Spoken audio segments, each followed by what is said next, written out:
Friends, ఈరోజు గురు పౌర్ణమి మరియు ఆదివారం కావడంతో అమ్మవారికి సారి సమర్పించే వాళ్ళు విపరీతంగా తీసుకెళ్లారు.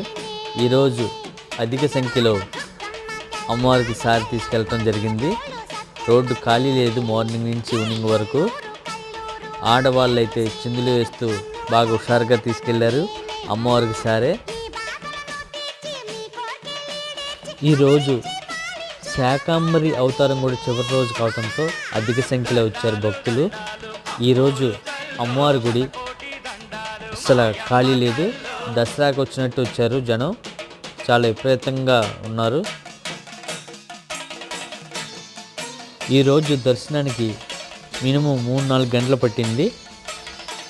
మన హెచ్ఎంసి తెలుగు ట్రావెలర్ చూస్తుండండి, సబ్స్క్రైబ్ చేసుకోండి, మీకు మంచి వీడియోలు వస్తాయి. Bye friends.